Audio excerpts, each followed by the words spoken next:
Please, let's be true to the people of Kenya. That is all. So I want to thank every one of you. And because I've been in Parliament, I don't think it's necessary to have questions. I've been very, very clear on no issues, why I called this a press briefing. I've said I'll be in Parliament tomorrow. I've asked my team to try to give you all the materials so that you can also go and digest. But I think I've prosecuted my case before my employers, the people of Kenya. And I trust because the members of Parliament are also listening. They'll be fair, they'll be just, and they'll be true to their conscience and do the right thing, and not hang an innocent man without evidence. I wouldn't mind being crucified if there was evidence, but there's nothing, zero. I've explained myself to the fullest. And I think you and the people of Kenya have heard me. Let me thank all of you for giving me this time, and I appreciate the media for your role to inform the people of Kenya, to educate them, to entertain them, and keep them abreast with what is going on. I want to thank you for your coverage of the short public participation on this impeachment motion, because you exposed it for what it was, and your video clips are very useful for us as we argue in courts of law. You guys are wonderful. You are good people. No wonder you are called the fourth estate. I don't know where we would go in this country without you. We would have so much impunity. We would go back to dictatorship without the media. I want to encourage you to continue to be the watchdog on behalf of the people of Kenya, to protect the Constitution with zeal, to uphold the rule of law, and to call out impunity and corruption. And I want to say, after this impeachment, I want the members of Parliament now to focus on the corruption scandals around our country. The Adani scandal, the issues in public health sector, the glaring theft of public resources. That is what Parliament should consider and take time. And that is what the people of Kenya want.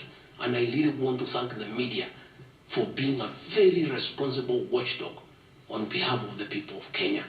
Please continue writing. Where Rigathi Gachagua has gone wrong, please write. But always accord me the right of reply. Don't condemn me unheard. I want to thank you tonight, because you have really written accusations against me. But I am also to blame because I never called you, isn't it? Now that I have called you, I want you to request you. Every accusation, put my answer. Is that not fair? Let the people of Kenya judge. You want to ask questions? Yes, but not outside this. Okay. Your Excellency, thank you. We appreciate you hosting us here. You have said a lot in the last more than nearly 2 hours, so I'll be very brief in relation to what you said. My colleague Sam Gichuk hosted you here on the 20th of September, and you said a motion of such magnitude cannot head to Parliament without the sanctioning of the party at the parliamentary group level and without the go-ahead or the green lighting by the President. Has President William Ruto in effect sanctioned that motion now that it's in Parliament? Second, this is in relation to your statement on the 4th of January this year regarding High Court Judge Honorable Esther Maina you have mentioned. You said you accused her of corruption, and you said you'll file a petition, but we never saw you there. You nonetheless said that you have filed a petition. Can you tell the Kenyan people when you have filed that petition? Maybe you can note. This on the same because, Your Excellency, you and President William Ruto hold the ultimate office that must provide answers for the Kenyan people. You therefore are open to accountability, scrutiny, and questions. When you took your oath of office, you told the Kenyan people that the country has empty coffers, that you inherited empty coffers. However, your statement is contrary to what the Kenya National Bureau of Statistics says, that at the time when you assumed office, the country had at its disposal 3.02 trillion Kenya shillings, includes revenue plus appropriations in aid.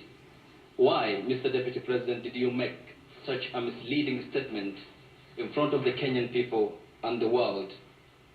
Regarding your shareholding question, I'm sorry to hold you to account, Mr. Deputy President, that the context in which you have provided the agreement between the parties, the Kenya Kwanza parties, and your defense is different. This is what you said in Kericho County, that this government, on February 2023, this government is a company, you told the people, that has its shares.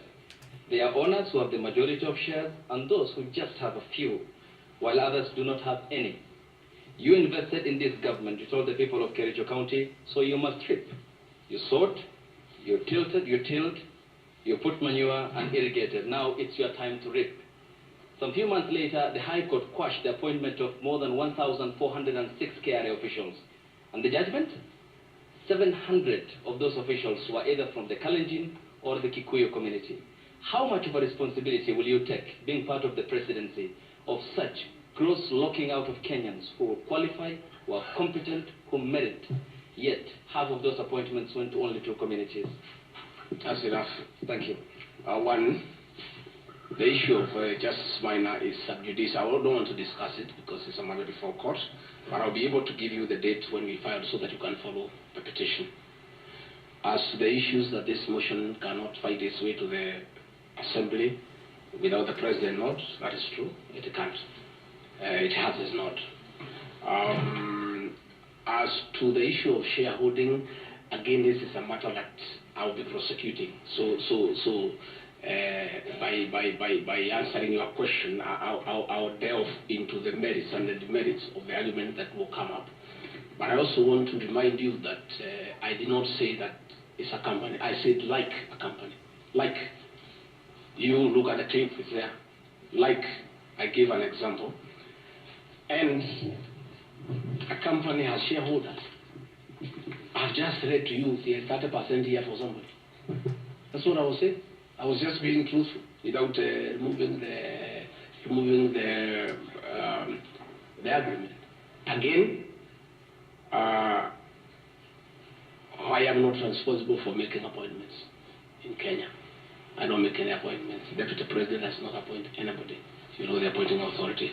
Ladies and gentlemen, because my lawyers tell me we don't want to delve into the merits and the demerits of the presentation that I've made. Yes, Karanja.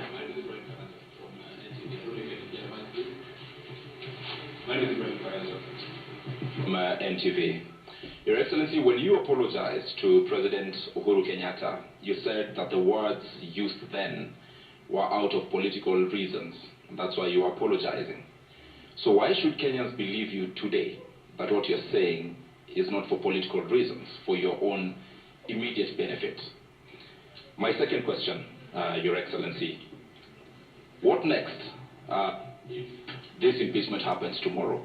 If you're impeached, what next for you? If you're not impeached, then what next in this political marriage between you and President William Ruto?